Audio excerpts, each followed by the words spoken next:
pessoal, sou o pastor Sérgio Wagner da Igreja Resgate aqui na cidade de Ocala, na Flórida. Quero trazer para você um assunto que é debatido durante 2000 anos sobre a volta de Jesus. Aí você pode dizer para mim, mas pastor, já escutei falar sobre isso muitas vezes. Aliás, desde os meus avós e até hoje Jesus não veio. Mas eu quero trazer para você este assunto de uma maneira diferente, provavelmente de uma maneira que você jamais ouviu. E eu convido você a participar desta jornada. Participar comentando aqui embaixo o que você está achando deste assunto. Esses vídeos serão vídeos curtos, mas serão vários, porque este assunto não é um assunto tão simples de ser abordado, pelo contrário, é um assunto que vai abrir um leque para muitas outras situações, circunstâncias, pela qual acredito plenamente que somos a geração do arrebatamento. Mas para que isso seja uma verdade também para você, eu quero que você assista esse vídeo até o final. Venha comigo, seja bem-vindo ao nosso canal.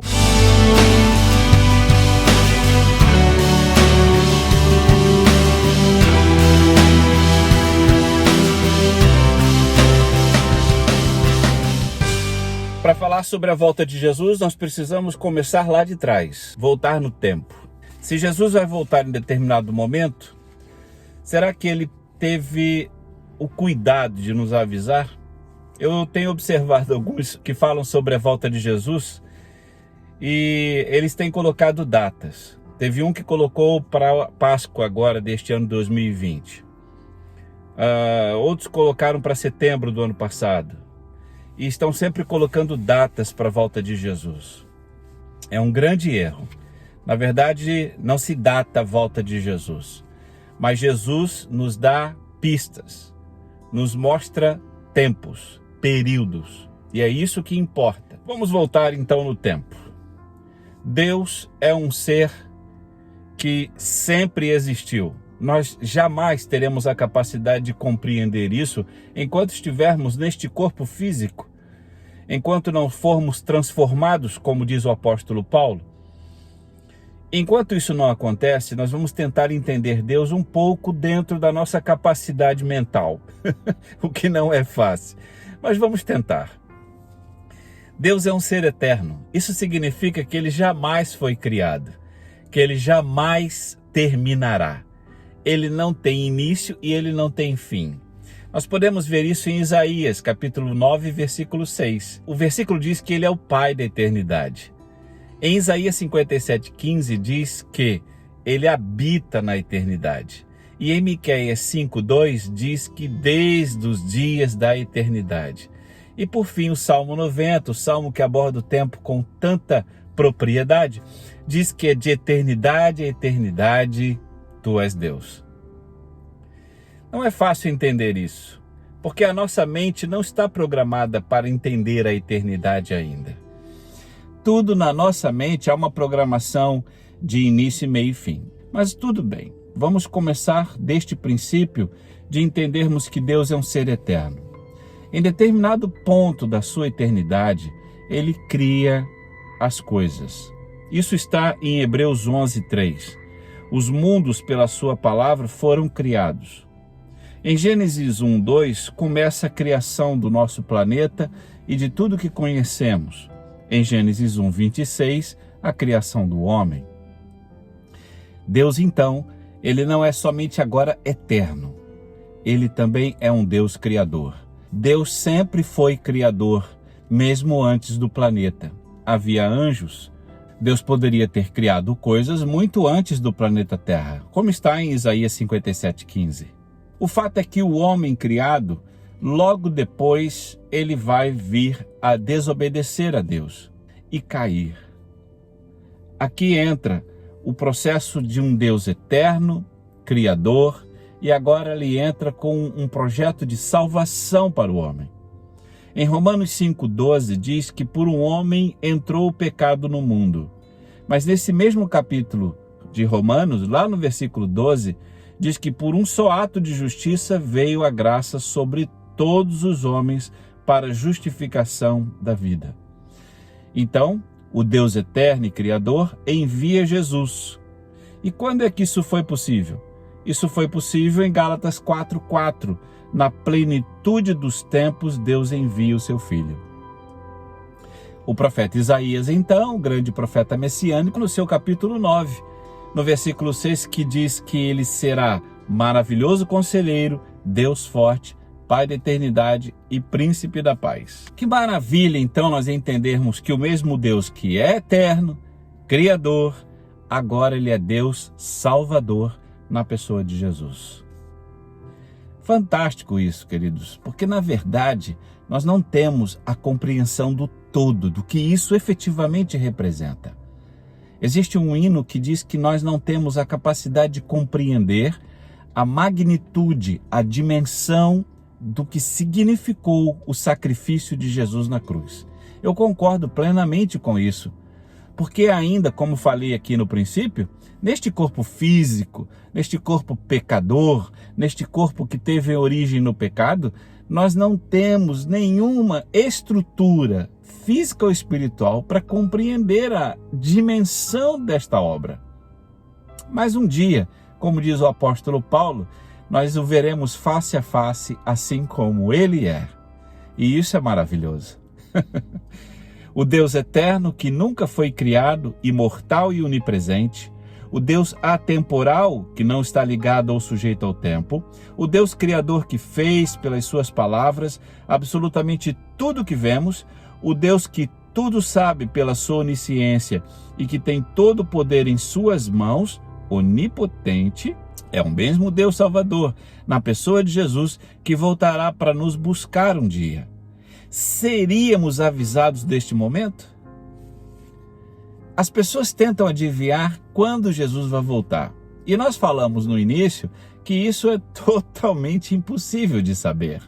Por isso que a Bíblia usa uma expressão muito curiosa. Ela diz, virá numa hora em que não penseis. Saber o dia da volta de Jesus, na verdade, não é o que Jesus quer nos mostrar. Porque o que ele deseja é que nós estejamos sempre prontos. Agora, Deus faz algo extraordinário. Mesmo que ele não nos avise o dia, ele sempre nos avisou sobre as coisas do fim. Isso é importante você entender. Em Isaías 46:10, Deus sempre avisou. Olha o que está nesse versículo lindo, quando ele diz, anuncia o fim desde o princípio, desde a antiguidade, as coisas que ainda não sucederam. E não é somente neste trecho que Deus está nos mostrando que ele sempre avisou que haverá um fim das coisas. Olha o que está escrito aqui em Gênesis 6:13. Então disse Deus a Noé, o fim de toda a carne é vindo. Deus avisou a Noé sobre o dilúvio. Olha o que aqui está em 2 Reis 2:5. E se chegaram a Eliseu e lhe disseram, sabes que o Senhor hoje tomará o teu senhor, Elias, por sobre a tua cabeça? E ele disse, sim, eu sei. Deus havia avisado a Eliseu. Deus avisa também a Enoque que viria o juízo sobre a terra, em Judas 1:14.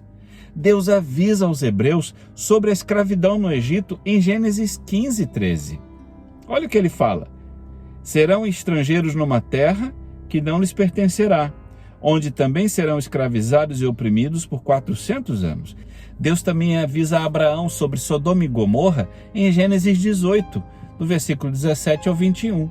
E disse o Senhor, ocultarei eu a Abraão o que faço?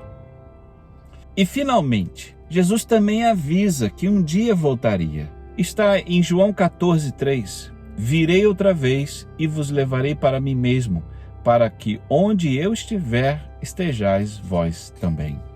Saber que Deus tem o cuidado de nos avisar é algo muito importante. Porque quando ele nos avisa, ele nos mostra 3 coisas importantes. Primeiro, ele nos ama. Segundo, porque ele quer que estejamos prontos.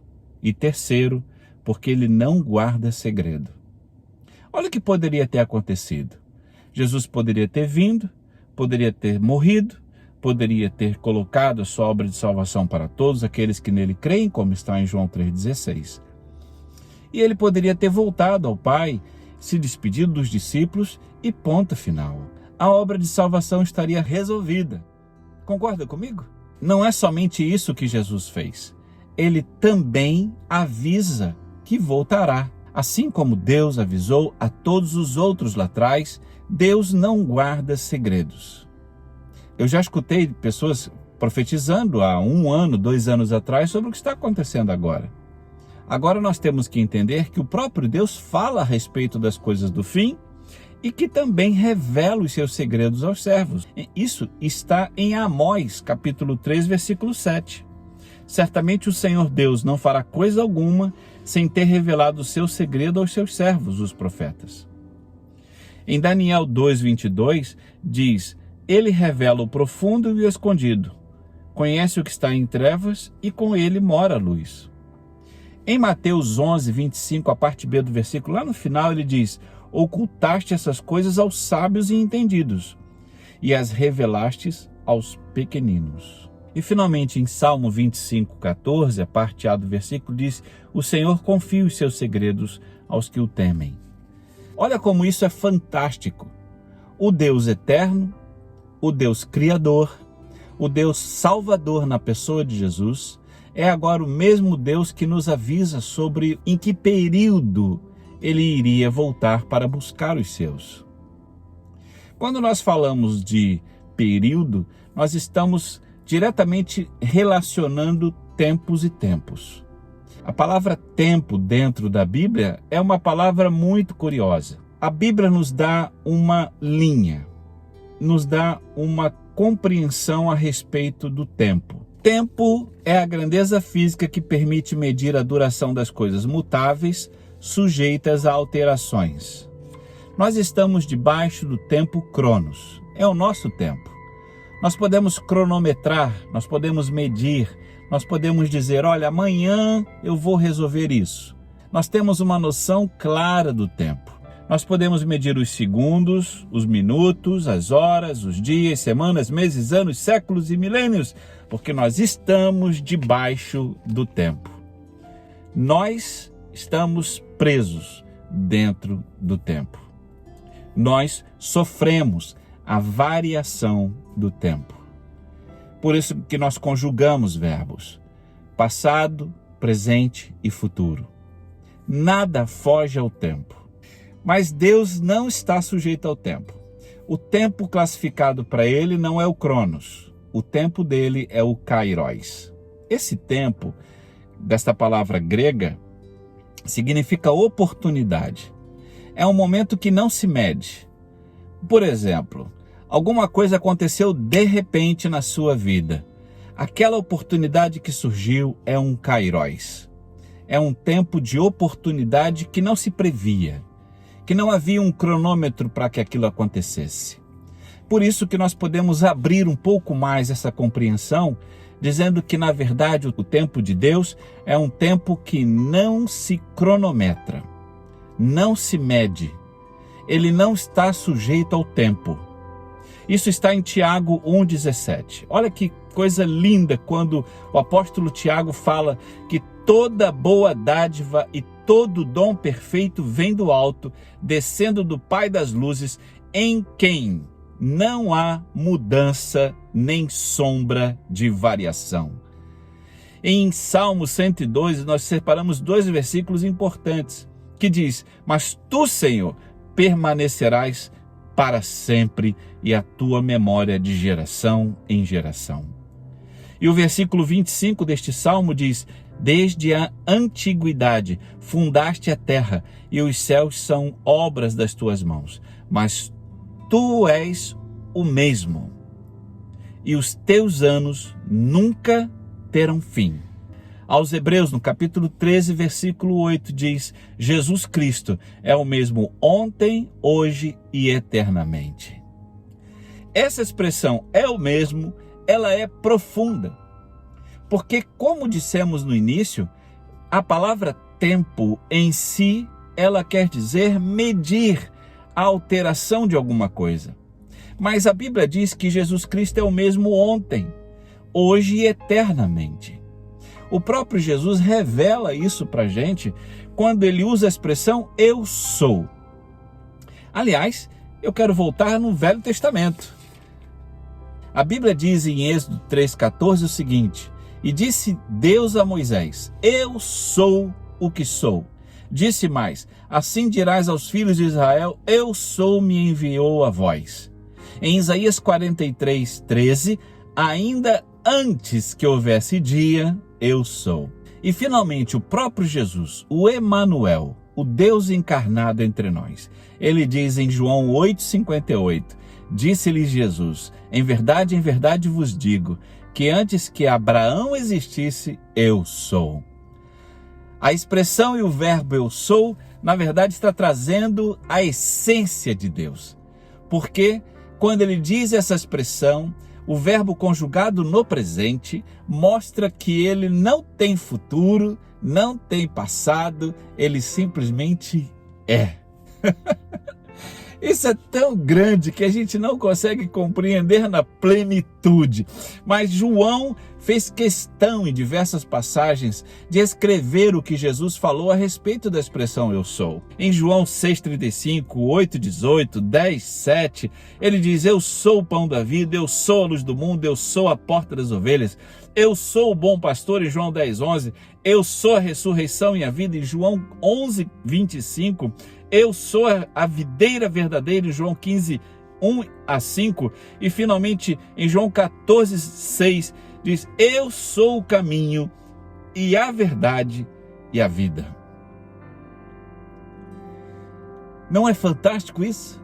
Compreender que o Deus eterno, Criador, Salvador, ele não está sujeito ao nosso tempo.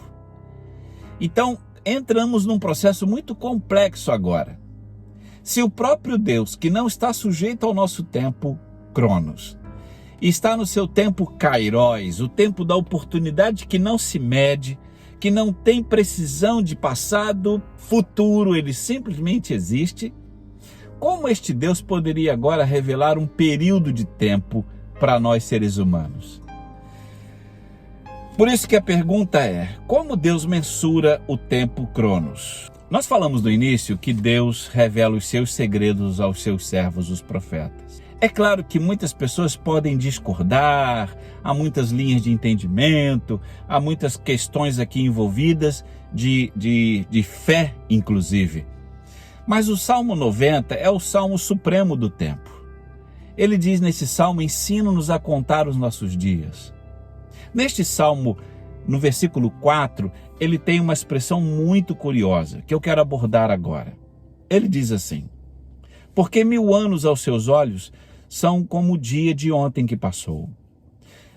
O apóstolo Pedro, na sua segunda carta, ele reforça este salmo. Ele vai parafrasear de uma maneira bem mais clara. Ele vai dizer: um dia para o Senhor é como 1000 anos, e 1000 anos como um dia. Alguns têm uma interpretação bem abrangente a respeito disso. Que este dia não é um dia de 24 horas e quem sabe os 1000 anos não são os 1000 anos como entendemos. Mas, queridos, eu quero ser aqui um pastor que tem uma visão muito clara da Bíblia, que eu entendo isso como está escrito. Existe um físico chamado Robert V. Gentry. Este tem uma vasta literatura a respeito de experiências científicas que ele comprova através do carvão que a Terra não tem os milhões de anos que a ciência clássica mostra.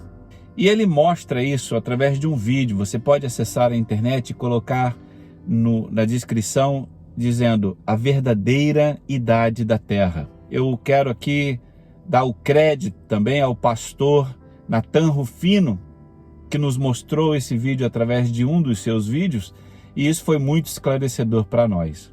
Entendemos que a Terra é tão jovem quanto a Bíblia diz que é. Partindo deste princípio, compreendemos que a Terra tem apenas 6.000 anos, assim como o físico Robert mostra para a gente. Agora vamos abrir um pouco mais o leque da compreensão deste tempo. A Epístola de Barnabé, no capítulo 15 deste livro, diz o seguinte: eis que um dia do Senhor será como 1000 anos. Portanto, filhos, em 6 dias, que são 6.000 anos, o universo será consumado, e ele descansou no 7º dia. Eu coloquei abaixo aqui, se você pode ver, uma pequena equação matemática. Eu coloquei 6 dias mais 1 é igual a 7. Curiosamente, nós vamos ver isso em várias passagens bíblicas dos nossos livros canônicos, inspirados por Deus.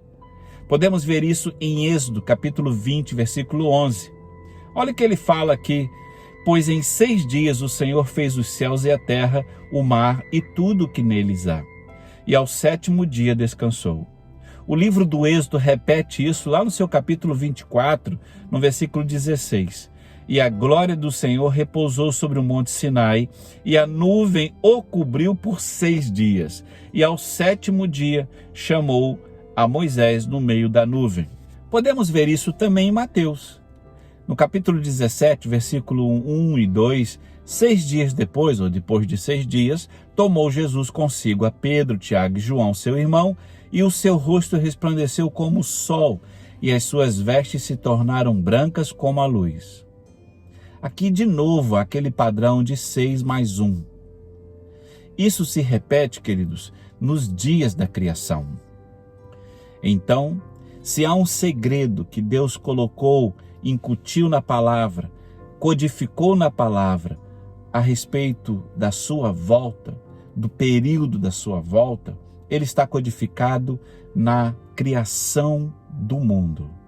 Tomaremos a criação do mundo como a agenda de Deus para a humanidade.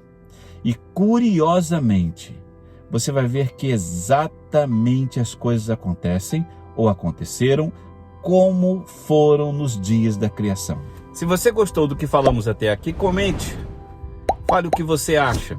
Isso é muito interessante para que o nosso canal alcance outras pessoas. Nos vemos no próximo vídeo.